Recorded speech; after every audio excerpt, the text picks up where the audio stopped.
Are the rich men north of Richmond really allowing? If you're 5'3" and you're 300 pounds, taxes ought not to pay for your bags of fudge rounds, opines Oliver Anthony in his #1 hit debut country song Rich Men North of Richmond.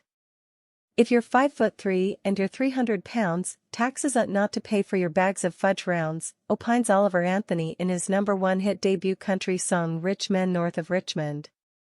The timing of the song's release could not have been better. Constituents have undoubtedly raised the issue of how our tax dollars are being spent with members of Congress during their August recess. And that particular line touched on an issue that Congress should address when the House and Senate reconvene this month: the nutritional benefits for the poor that the average taxpayer is paying for. In the coming weeks, the House and Senate Agriculture Committees will consider the next Farm Bill. Contrary to the bill's common title, more than 80% of the spending actually goes to food stamps recipients via the Supplemental Nutrition Assistance Program, or SNAP, not directly to farmers. Ironically, this program, with nutrition in its very name, has no nutritional standards whatsoever. By law, food stamps can generally be used to purchase anything edible or drinkable sold by a participating retailer, so long as the item does not contain alcohol, tobacco, or medicine and is not sold hot.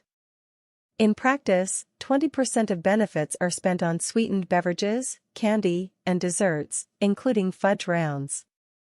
Members of Congress will consider two paths for reforming SNAP, one that would tighten the program's rules and another that would loosen them.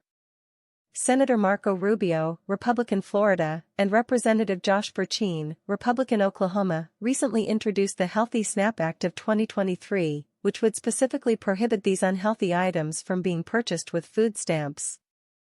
The bill would also go a step further and require the U.S. Department of Agriculture to establish a narrower list of eligible foods based on nutritional content.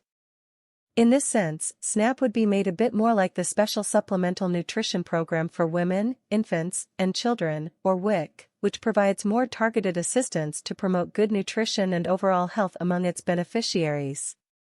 Even with food stamps, low-income mothers and their children were found to be at higher risk of poor health outcomes due to malnutrition, prompting the creation of WIC in 1974. As directed by statute and subject to a budget constraint, USDA designs WIC food packages to contain a variety of foods that fill nutritional gaps in the diet of the typical beneficiary in each eligibility category. Now, with poor nutrition rather than insufficient caloric intake a concern for a larger population, the need to extend similar standards to SNAP is more apparent. However, the National Grocers Association opposes the Rubio-Burchine proposal, asserting that it would impose substantial costs on retailers and frustrate consumers. This claim is contradicted by retailers' demonstrated ability to handle the expectations of current law. Their checkout systems already identify which items are eligible for purchase under WIC or SNAP. They also accept multiple payment methods during a single checkout to ensure that each program pays for the correct items and that the customer pays for items that are eligible under neither. Nothing in this process would change. The National Grocers Association's position simply is not credible and should be rejected. On the other hand, some in Congress would not only pass on this opportunity to improve nutrition in SNAP but would make matters substantially worse. The Hot Foods Act of 2023, introduced by Representative Grace Meng, Democrat New York, and now with a bipartisan list of 73 co-sponsors, would remove the exclusion of hot foods from SNAP.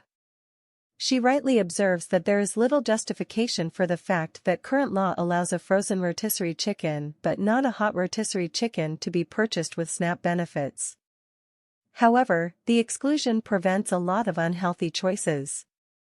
The most vocal advocate of this bill is the Association for Convenience and Fuel Retailing, formerly the National Association of Convenience Stores, whose members would be allowed to accept food stamps for all manner of unhealthy fast food-style items that comprise the bulk of their food sales.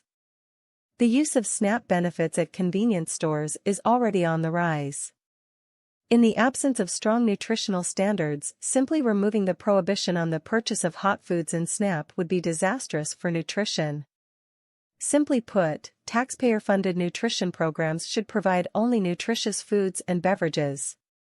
The upcoming Farm Bill presents an opportunity for Congress to establish common-sense nutrition standards for food stamps, to make SNAP a bit more like WIC and a bit less like cash. Congress must ensure that federal nutrition programs do, in fact, provide proper nutrition to those in need. Those in need, especially children, and the hardworking Americans who are taxed to fund the programs deserve nothing less. Jamie Bryan Hall is a research fellow in quantitative analysis with the Center for Health and Welfare Policy at the Heritage Foundation. This first appeared in the Daily Signal.